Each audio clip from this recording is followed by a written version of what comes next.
faites un maximum de bruit pour celui qui pourrait donner une leçon de compteur à Fred Pellerin. Et j'ai nommé Baptiste Tijon! C'est Baptiste! Hey! Oh, bah oui!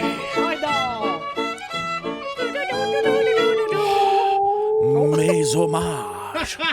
Mettez les feutres des bottes sur le calorifère. Aubergiste comme serve un verre de Prestone. Faut que je me refroidisse un peu parce que la beauté de Joanie me fait surchauffer. Oh, wow, c'est donc bien joli. C'est pas vrai. Me soulagerait les ardeurs avec un petit porc qui pique bien avant cette belle créature-là, moi.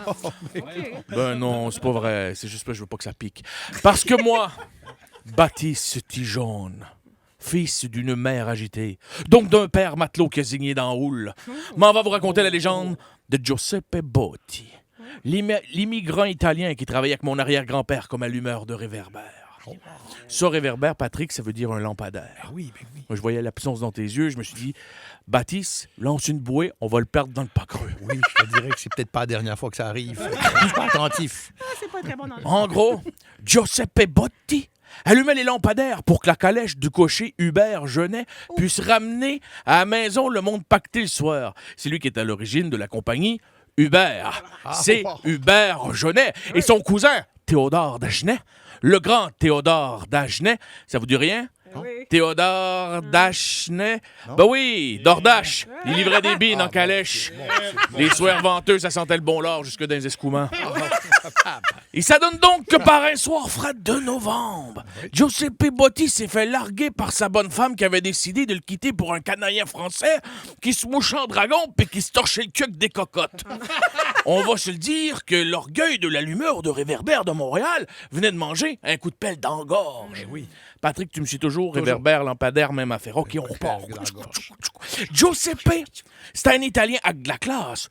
Toujours draide comme une barre, habillé d'un meilleur cuir, à boire son petit café dans des petites tasses. Ça lui a fait mal de se faire voler sa promise par l'autre sans génie. Fait qu'il est parti sur une dérape. Ce soir-là, Giuseppe Botti avait le cœur dans la bouteille puis le coude au front, puis il sifflait les bouteilles, tel un pas de classe dans zone Molson un samedi soir contre Toronto.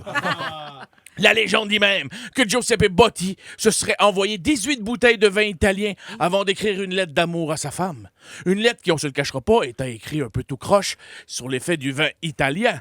Ben, crée-moi pas que c'est pour ça que depuis ce temps-là, on dit écrire en italique. Oh non, wow. Puis vous comprendrez que c'est aussi à cause du boquette de poulet frit qui s'est enfilé que l'écriture en caractère était gras et restait tonti. Le monde, cette nuit-là, disait... As-tu vu comment il est sous comme une bottille? Comme une bottille, il est sous bottille. T'as-tu vu, bottille, il est sous comme une botte? C'est pour ça qu'au Québec, on dit ça, Patrick, tu me suis?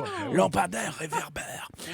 Mon arrière-grand-père, pas trop à cheval sur les normes de la CSST, l'a aidé à s'aligner sur ses échasses d'allumeur de réverbère, comprends-tu?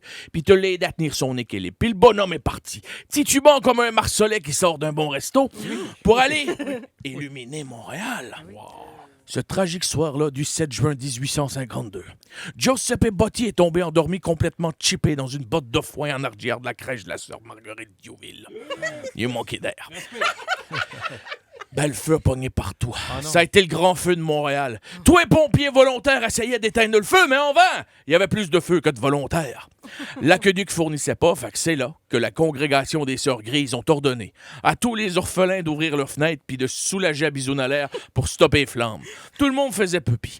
Mais juste en bas, vois-tu pas mon Giuseppe qui se relève complètement pacté? Puis qu'est-ce qui arrive? Il est déshydraté, le pauvre! Ben oui, debout sur ses échasses, la tête vers le ciel. Eh bien, c'est devant tout le monde, la gueule grande ouverte, en pensant boire des gouttelettes de pluie, que s'est envoyé 3-4 gorgées. Eh bien, c'est depuis ce temps-là, les enfants, qu'on dit « il pleut à boire debout ».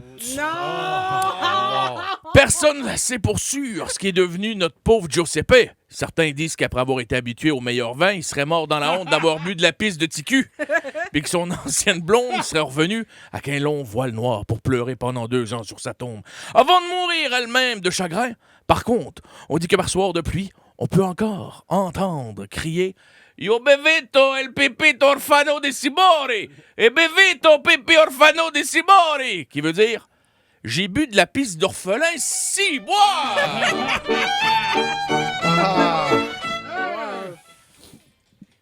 Giuseppe Botti! Wow, sous comme une botte.